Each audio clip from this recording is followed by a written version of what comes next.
ಸತ್ಯವನ್ನ ಹೇಳೋದಕ್ಕೆ ಯಾರೂ ಕೂಡ ಹಿಂಜರಿಬಾರದು. ಕಲಾವಿದರು 6 ರಿಂದ 8 ತಿಂಗಳ ಕಾಲ ತಿರುಗಾಟದಲ್ಲೇ ಇರ್ತಾರೆ.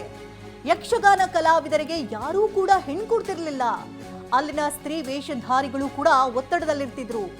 ಅವರ ಮೇಲೆ ಇತರರಿಗೆ ಮೋಹವೇ ಇರ್ತಿತ್ತು ಅಂತ ಹೇಳಿದ್ದಾರೆ. ಇನ್ನು ಸ್ತ್ರೀ ವೇಷದ ಕಲಾವಿದ ಸಲಿಂಗ ಕಾಮೋನ ನಿರಾಕರಿಸಿದ್ರೆ ಭಾಗವತರು ಮರುದಿನ ಅವರಿಗೆ ಪದ್ಯವನ್ನೇ ಕೊಡ್ತಿರ್ಲಿಲ್ಲ ಅಂತ ಗಂಭೀರವಾದಂತಹ ಆರೋಪವನ್ನು ಮಾಡಿದ್ದಾರೆ. ರಂಗಭೂಮಿ ಮೇಲೆ ಸೇಡು ತೀರಿಸಿಕೊಳ್ಳಲಾಗ್ತಿತ್ತು ಅಂತ ಮಾತನಾಡಿರುವಂತಹ ಆಡಿಯೋ ವೈರಲ್ ಆಗಿದೆ. ಈ ಬಗ್ಗೆ ಮಾತನಾಡೋದಕ್ಕೆ ಯಕ್ಷಗಾನ ಕಲಾವಿದರಾಗಿರ್ತಕ್ಕಂಥ ಅಶೋಕ್ ಅವರು ದೂರವಾಣಿ ಸಂಪರ್ಕದಲ್ಲಿದ್ದಾರೆ. ಅಶೋಕ್ ಅವರೇ, ಯಕ್ಷಗಾನ ಕಲಾವಿದರು ಬಹುತೇಕ ಸಲಿಂಗಿಗಳು ಅನ್ನುವಂತ ಆರೋಪವನ್ನ ಮಾಡಿದ್ದಾರೆ ಪುರುಷೋತ್ತಮ್ ಅವರು. ಏನ್ ಹೇಳ್ತೀರಿ ಈ ಸಂದರ್ಭದಲ್ಲಿ? ಹೌದು ನೋಡಿ, ನಾನೊಬ್ಬ ವೃತ್ತಿಪರ ಕಲಾವಿದ. ಯಕ್ಷಗಾನದಲ್ಲಿ 52 ವರ್ಷಗಳ ಒಂದು ವ್ಯವಸಾಯ ಮಾಡ್ತಿರುವಂತ ನಾನೊಬ್ಬ ಕಲಾವಿದ. ಪುರುಷೋತ್ತಮ್ ಬಿಳಿಮಲೆಯವರು ಯಕ್ಷಗಾನ ಪ್ರೇಮಿ ಹೌದು. ಅವರು ನನ್ನ ಜೊತೆಯಲ್ಲಿ ಒಂದು ಪಾತ್ರವನ್ನು ಮಾಡಿದವರಿದ್ದಾರೆ. ಯಕ್ಷಗಾನದ ಬಗ್ಗೆ ಅವರಿಗೆ ತುಂಬಾ ಅಭಿಮಾನ ಒಲವಿದೆ ಅಂತ ನಾವು ಭಾವಿಸ್ತೇವೆ. ಆದ್ರೆ ಈಗ ಅವರ ಈ ಮಾತುಗಳನ್ನು ಕೇಳಿದಾಗ ವಯೋಸಹಜವಾದ ಏನೋ ಅನಾರೋಗ್ಯದಿಂದಾಗಿ ಅವರು ಹೀಗೆ ಭಾವಿಸ್ಕೊಳ್ಬೇಕಾಗಿದೆ. ಯಾಕಂದ್ರೆ ಯಕ್ಷಗಾನ ಕಲಾವಿದರಂದ್ರೆ ಎಲ್ಲ ವರ್ಗದವರು ಇರ್ತಾರೆ. ಇದರಲ್ಲಿ ವಿದ್ಯಾವಂತರಿದ್ದಾರೆ, ನಿರಕ್ಷರ ಕುಕ್ಷಿಗಳು ಕೂಡ ಯಕ್ಷಗಾನ ಮೂಲಕ ವಿದ್ಯಾವಂತರಾಗಿದ್ದಾರೆ. ಯಕ್ಷಗಾನ ಒಂದು ಕಾಲದಲ್ಲಿ ಕರಾವಳಿ ಭಾಗದ ಕಲೆ ಅಂತ ಹೆಸರಿತ್ತು. ಈಗ ಹಾಗಲ್ಲ, ಈಗ ವಿಶ್ವವ್ಯಾಪ್ತಿಯಾಗಿದೆ.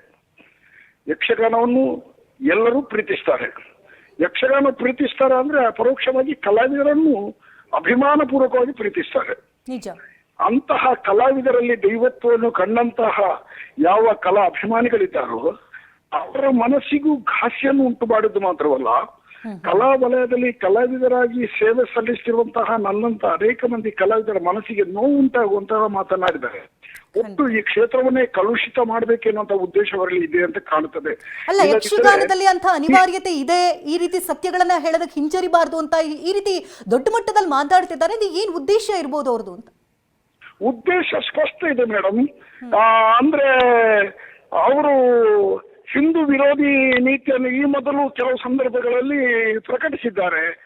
ಒಟ್ಟು ಹಿಂದೂ ಸಮಾಜ, ಹಿಂದೂ ಧರ್ಮದ ಬಗ್ಗೆ ಯಕ್ಷಗಾನ ಇದು ಮನ್ನಣೆಯನ್ನು ಬರೆದಿದೆ.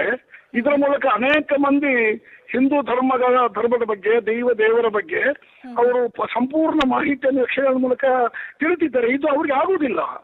ಅವರು ಹಿಂದೂ ವಿರೋಧಿ ನೀತಿಯನ್ನು ಅನುಸರಿಸ್ತಾ ಇದ್ದಾರೆ. ಅವರ ಹಿಂದಿನ ನಡೆಗಳೆಲ್ಲ ಅವಲೋಕನ ಮಾಡಿದ್ರದಲ್ಲಿ ಸ್ಪಷ್ಟತೆ ಸಿಗ್ತದೆ. ಹಾಗಾಗಿ ಅದರ ಒಂದು ಭಾಗವಾಗಿ ಯಕ್ಷಗಾನ ಕ್ಷೇತ್ರವನ್ನು ಆಯ್ದುಕೊಂಡಿದ್ದಾರೆ. ಇದರಲ್ಲಿ ಶೋಷಣ ಆಗ್ತದೆ, ಕಲಾವಿದರ ಶೋಷಣೆ, ಇದೆಲ್ಲ ಸುಳ್ಳು.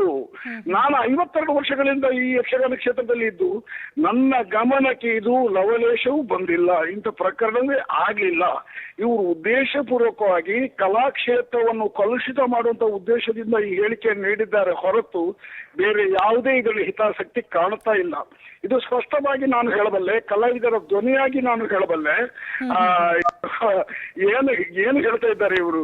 ಏನು ಮಾನಸಿಕ ಸ್ಥಿಮಿತವನ್ನು ಕಳ್ಕೊಂಡಿದ್ದಾರ? ಕಲಾವಿದರಂದ್ರೆ ಯಾರು? ನಾವೆಲ್ಲ ವೃತ್ತಧಾರಿಗಳಾಗಿದ್ದೇ ಇರುವವರು, ವೃತ್ತಧಾರಿಗಳಂತೆ.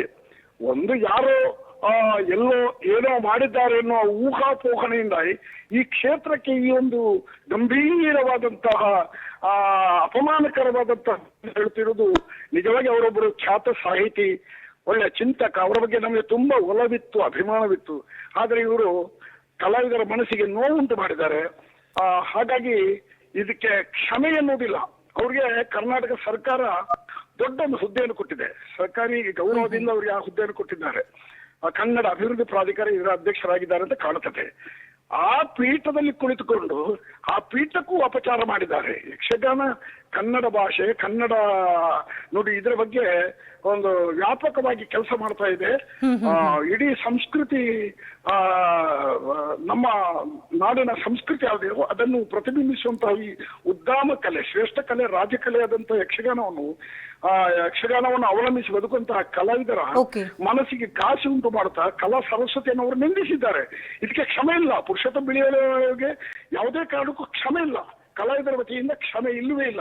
ಅವರು ಪೀಠ ತ್ಯಾಗ ಮಾಡಲೇಬೇಕು, ಇಲ್ಲದಿದ್ರೆ ಬೇಷರತ್ತಾಗಿ ಕ್ಷಮಾಯಾಚನೆ ಮಾಡಬೇಕು, ನನ್ನಿಂದ ತಪ್ಪಿ ಬಂದಿದೆ ಎನ್ನುವುದನ್ನು. ಧನ್ಯವಾದ ಅಶೋಕ್ ಅವರೇ, ಟಿವಿ ನನ್ನೊಂದಿಗೆ ಮಾತನಾಡೋದಕ್ಕಾಗಿ.